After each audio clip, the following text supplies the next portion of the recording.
Question number 8 में बेटा, if 12 workers paint a building in 20 days, के 12 वर्कर हैं, वो किसी बिल्डिंग को 20 दिनों में पेंट कर लेते हैं। How many workers would it take to complete it in, उसी बिल्डिंग को कितने वर्कर कंप्लीट करेंगे इन, ये दो पार्ट हैं आगे इसके, एक 15 डेज़ और दूसरा 48 डेज़। तो पहले हम एक पार्ट इसका फाइन कर लेंगे कि 15 डेज़ में कंप्लीट करना हो तो कितने वर्कर चाहिए। तो ये जो काम करने वाले वर्कर्स और काम कंप्लीट करने के लिए टाइम एक दूसरे के इन्वर्सली प्रोपोर्शन होते हैं। आपको पता ना कि जब वर्कर अगर मिसाल के तौर पे 12 लगे हुए हैं तो हम वर्कर पहले से ज़्यादा कर देंगे, 15 कर देंगे, तो काम पहले से जल्दी ख़त्म होगा या देर से। अगर वर्कर ज़्यादा हो गए, ये क्वांटिटी ज़्यादा होगी तो डेज़ की क्वांटिटी कम हो जाएगी। ये एक दूसरे के उलट चलते हैं, इन्वर्सली प्रोपोर्शन है। तो इसका इसी तरह हमने वर्कर्स को W लिख दिया और जो डेज हैं उसको D से, तो वर्कर इन्वर्सली प्रोपोर्शन है, इसका फार्मूला बन गया W=K/D। अब इसमें दोनों में दोनों वैल्यू वो वाली आएंगी जो दोनों दी हुई हैं, 12 वर्कर दिए हुए हैं और 20 डेज दिए हुए हैं। तो ये वाली वैल्यू पुट करेंगे तो हम इस तरह से W की जगह पे 12 आ गया और डेज की जगह पे 20 आ गया। ये जब डिवाइड हो रहा है उधर जाके मल्टीप्लाई हो जाएगा, तो इस तरह से उससे जाकर ये मल्टीप्लाई हो गया। फिर 20 को 12 से मल्टीप्लाई किया तो बेटा आ गया K=240। अब K की वैल्यू आ गई 240। अब उसी फार्मूले को दोबारा लिखेंगे हम, W=K/D। तो अब इसमें हमें इसमें डेज़ दिए हुए हैं 15 डेज़, तो इसमें हमने वर्कर फाइंड करने हैं। तो इसी फार्मूले में K की जगह पे K की वैल्यू पुट कर दी और डेज़ की जगह पे डेज़ की वैल्यू पुट कर दी। तो इनको बेटा हमने कैलकुलेट किया तो ये इस तरह 16, यानी कि ये आ गया 16 वर्कर। तो ये 16 वर्कर आ जाएंगे। ये इस पार्ट का आंसर है। अब इसी तरह जो इसी का दूसरा पार्ट है उसमें 48 डेज़ में अगर वही काम कंप्लीट करना हो तो फिर कितने वर्कर चाहिए होंगे। फार्मूला बेटा इसमें वही है, W=K/D, क्योंकि वर्कर और डेज एक दूसरे के इन्वर्सली प्रोपोर्शन है। तो अब हमने वर्कर फाइंड करने हैं, ये एज इट इज़ आ गया। K की जगह पे K की वैल्यू हमने फाइंड की है 240 और डेज की जगह पे 48। तो इनको बेटा आप कैंसिल कर लें, तो 48 को 240 को 48 से डिवाइड किया तो ये आ जाएगा 5।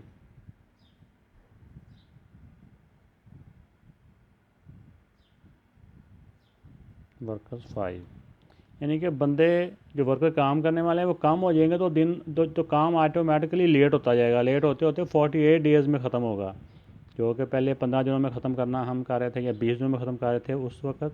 अब हम उससे देर से ख़त्म करना चाह रहे हैं तो वर्कर उसके कम हो जाएंगे। तो इससे भी आपको अंदाज़ा हो गया कि एक दूसरे के इन्वर्सली प्रोपोर्शन होते हैं। ठीक होगा बेटा जी। तो बेटा इसका क्वेश्चन नंबर 9 में 3 identical pumps can fill a tank in 40 minutes. एक वाटर टैंक है, पानी की टैंकी है, जिसको 3 पंप अगर चलाएं तो 40 मिनट्स में वो जो वाटर टैंक है वो भर जाता है। अब वो नेक्स्ट पूछ रहा है कि what is the time taken, कितना टाइम लगेगा टू फिल द टैंक, उस टैंक को भरने में, इफ़ देयर आर 2 पंप, अगर 2 पंप चलाए जाएँ तो इसमें बेटा ये आपको एक सिंपल सा इसमें भी यही रूल बता देता हूँ कि ये किस तरह से ये भी इन्वर्सली प्रोपोर्शन होता है कि जब वाटर पंप ज़्यादा लगेंगे, टैंकी वही है, तो वो जल्दी भर जाती है। ये पंप की क्वांटिटी बढ़ गई तो टाइम की क्वांटिटी कम हो गई। इसी तरह अगर पंप पहले से कम लगेंगे तो उसको भरने में ज़्यादा टाइम लगेगा।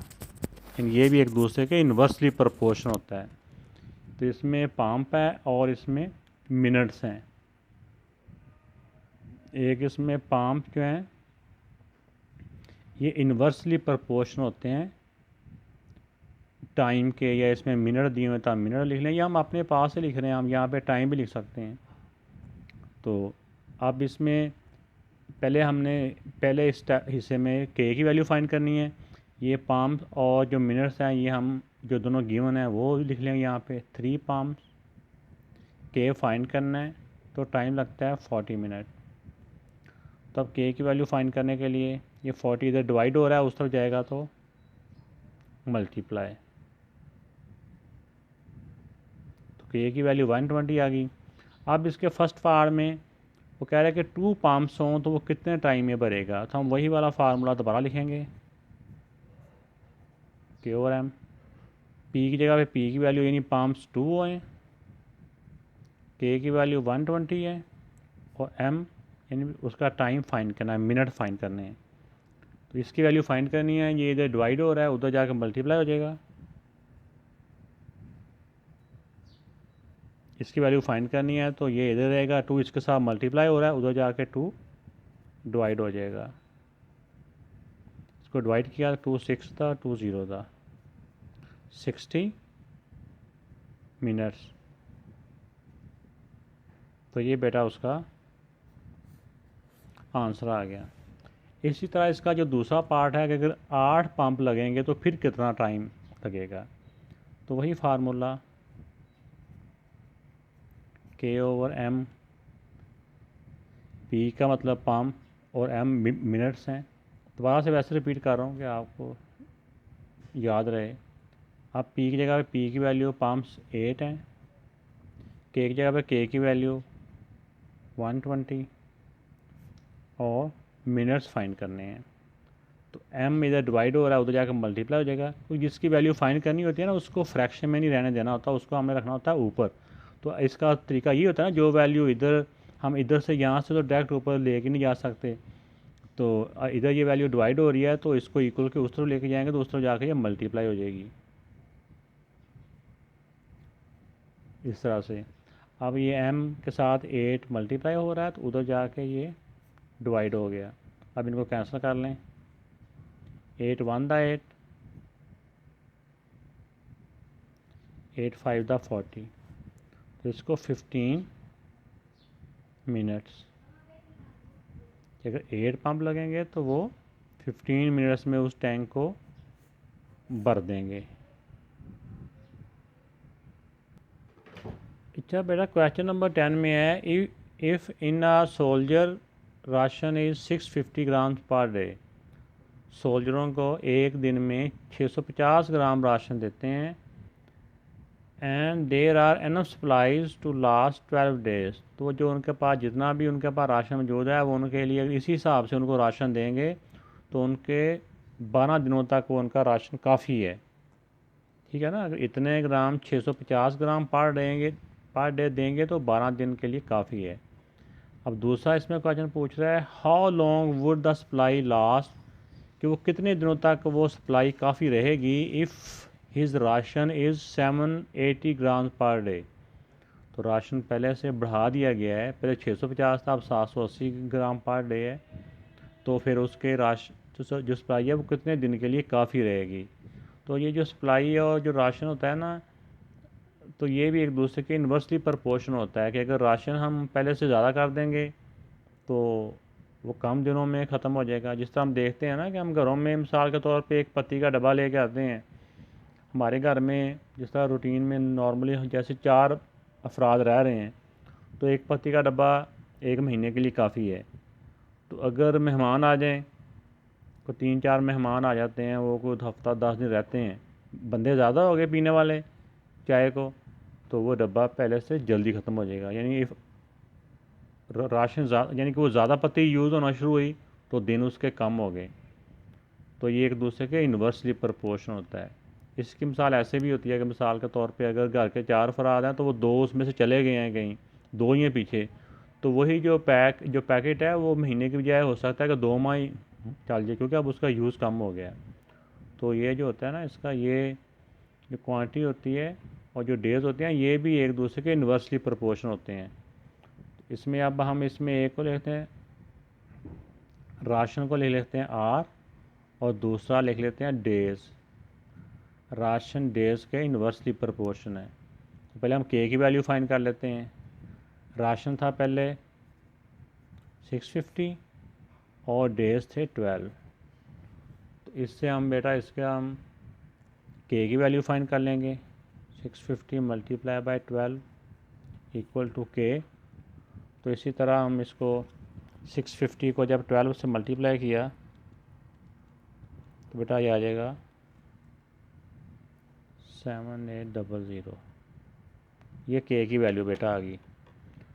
तो इसी तरह अब उसी फार्मूले को दोबारा हम लिखेंगे, R इक्वल टू के ओवर डी। तो अब वहाँ पे राशन, अब जो राशन दे रहे हैं वो है 780 ग्राम पर डे। ठीक है, राशन ये हो गया और हमने डेज फाइंड करने हैं। इसमें अब वैल्यू पुट करते जाएं।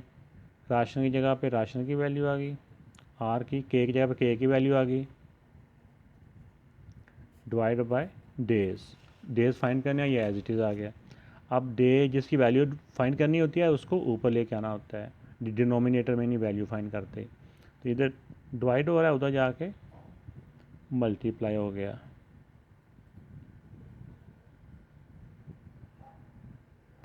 तो अब डी इधर आ जाएगा, ये डी है और 780 इधर डिवाइड हो गया। अब बेटा देखें ये 78 1 था, 0 का 0, 78 1 था, 0 का 0, ये बन गया 100/10। अब 0 से 0 कट गया, बाकी रह गया 10। तो D equal to days equal to 10। ये बेटा इस पोर्शन का आंसर आ गया।